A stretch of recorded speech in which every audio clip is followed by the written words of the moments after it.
नमस्कार, मैं हूं आपके साथ वैशाली और आप देख रहे हैं अनंत टीवी लाइव। आइए बढ़ते हैं खबरों की ओर। खबर नरसिंहपुर से, जहां कांग्रेस के वरिष्ठ नेता लाखन सिंह पटेल लगातार ताबड़तोड़ जनसंपर्क कर रहे हैं और लोगों को जागरूक कर रहे हैं। लोगों से लगातार ज्यादा से ज्यादा वोटिंग करने की बात कर रहे हैं। उन्होंने सरकार पर गंभीर आरोप लगाते हुए कहा कि कांग्रेस के वरिष्ठ नेता लाखन सिंह ने मोदी सरकार पर आरोप लगाते हुए कहा, प्रधानमंत्री मोदी जी ने युवाओं के लिए 2 करोड़ रोजगार की बात कही थी। ये पूरे 10 साल निकल गए, अभी तक कोई युवाओं को रोजगार नहीं मिला। उन्होंने कहा कि जो युवाओं के रोजगार लगे थे वह कोरोना काल में उनके रोजगार छूट गए, ये तो केवल जुमला है। युवा मोदी सरकार नाराज है और अपने विधानसभा चुनाव में देखा कि पटवारी भर्ती परीक्षा में घोटाला हुआ।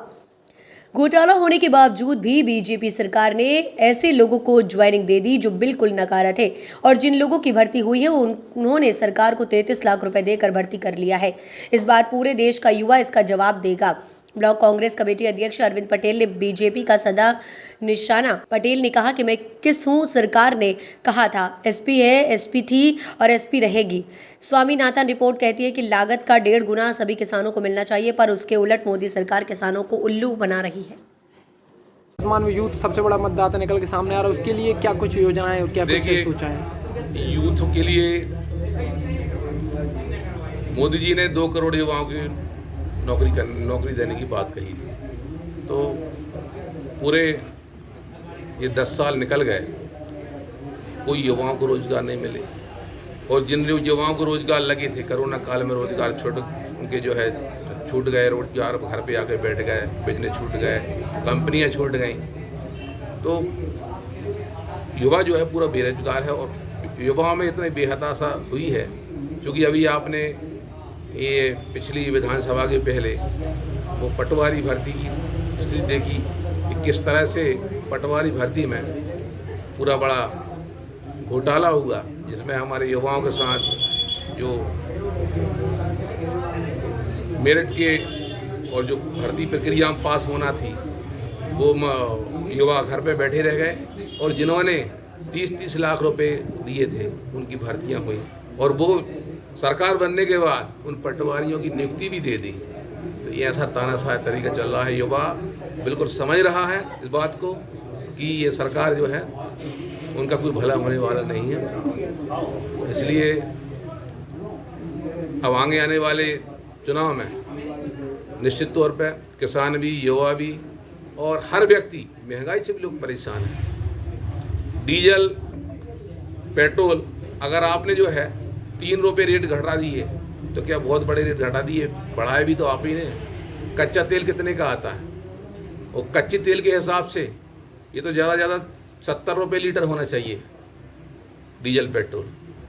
तो ये सब महंगाई जो है हर व्यक्ति परेशान है और किसान तो इतना परेशान है कि भाजपा का कार्यकर्ता भी अगर किसान है तो वो आत्मा है अपने दिल पे हाथ रख के कहता है कि भाई सरकार से सब परेशान है, बहुत दुखी है। कितनी सीटों का लक्ष्य लेकर निकली है कांग्रेस?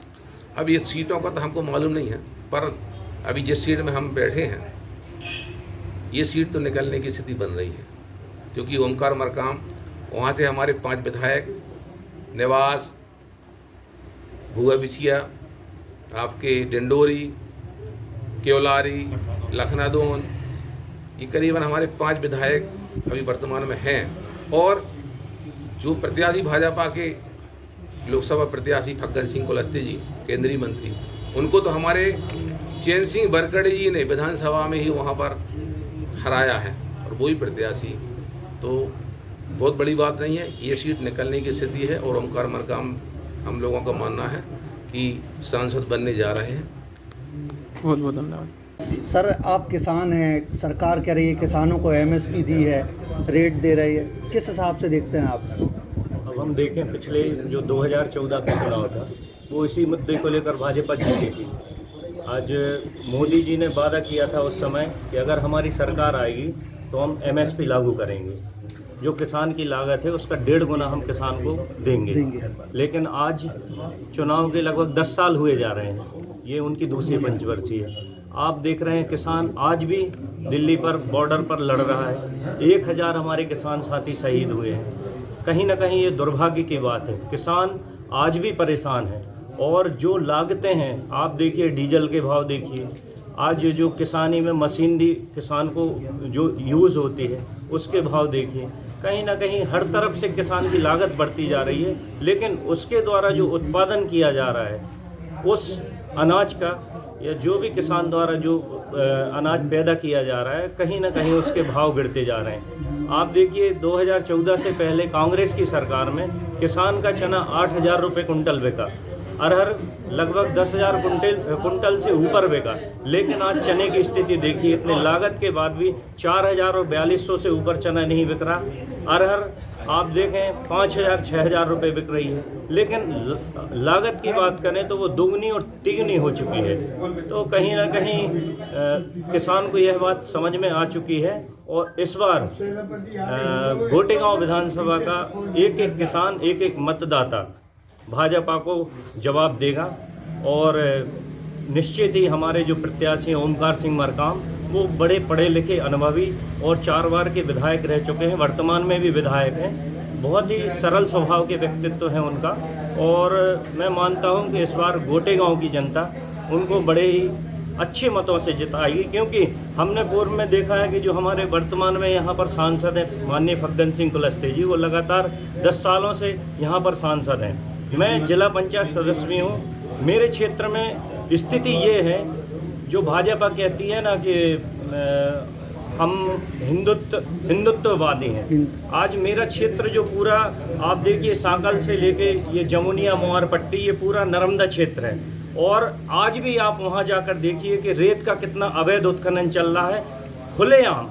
आप यहाँ थाने के सामने से जो खनन माफिया हैं उनके हाईवा डंपर बगैर नंबर प्लेट के निकल रहे हैं, कोई पुलिस वाला या कोई शासन प्रशासन उनको रोकने की उनमें ताकत नहीं है, लेकिन उनके एवज में अगर एक आम व्यक्ति वहाँ से निकले तो तुरंत वहाँ चेकिंग में उसको रोका जाता है, उसको ज़बरदस्ती परेशान किया जाता है कि आपकी गाड़ी में नंबर प्लेट नहीं है, आप ये कागज़ दिखाइए, वो कागज़ दिखाइए। और सांसद जी का क्षेत्र है, केंद्रीय मंत्री रह चुके हैं। आप गोटेगांव प्रॉपर में देखिए कि सड़कों की स्थिति क्या है, आज भी वहाँ पर गड्ढे नहीं पूरे हैं। तो कहीं ना कहीं दुर्भाग्य की बात है और ये यहाँ की सारी जनता समझ चुकी है कि 2024 में उल्टा जवाब मिलेगा इनको। बिल्कुल बिल्कुल, बहुत कड़ा जवाब मिलेगा। युवा बेरोजगारी के बारे में हम आपसे 2 शब्द जानना चाहते हैं। अब 2014 में एक और वादा उनने किया था कि भाजपा की सरकार बनेगी तो हम साल में 2 करोड़ युवाओं को रोजगार उपलब्ध कराएंगे। अब आप देख रहे हैं कि लगातार हम न्यूज़ में सुन रहे हैं पेपर लीक की बात। आज हर समय आप जब भी न्यूज़ खोलेंगे तो जो पढ़ने लिखने वाले व्यक्ति हैं, जो युवा हैं, जो लगातार मेहनत कर रहे हैं, जो कंपटीशन एग्ज़ाम की तैयारियां कर रहे हैं, उनका जो पेपर लीक होना, उनकी जो मेहनत है। वर्तमान पटवारी घोटाला भी एक उसका बड़ा उदाहरण है। तो शिक्षा की स्थिति भी मैं मानता हूँ कि हमारे देश में सही नहीं है और कहीं ना कहीं भाजपा सरकार इसको लेकर भी फैल हुई है और युवा कहीं ना कहीं ठगा अपने आप को महसूस कर रहा है। आप युवा हैं, अरविंद केजरीवाल को जेल में डाल दिया, किस हिसाब से देखते हैं? अब वो तो पूरा भारत देख रहा है कि जिसकी लाठी उसकी भैंस, ये जो कहावत है वो भाजपा सत्य करती दिखाई दे रही है, क्योंकि उनका शासन प्रशासन है वो लगातार सत्ता में है। वो जो सरकार जो संस्थाएं थी उनका आज किस प्रकार से दुरुपयोग हो रहा है वो देश का एक एक व्यक्ति देख रहा है और उसको समझ रहा है। क्या नाम है? क्या नाम? मैं अरविंद सिंह पटेल, जिला पंचायत सदस्य और ब्लॉक कांग्रेस कमेटी अध्यक्ष। फिलहाल के लिए इस खबर में इतना ही। बने रहे अनंत टीवी लाइव के साथ। नमस्कार।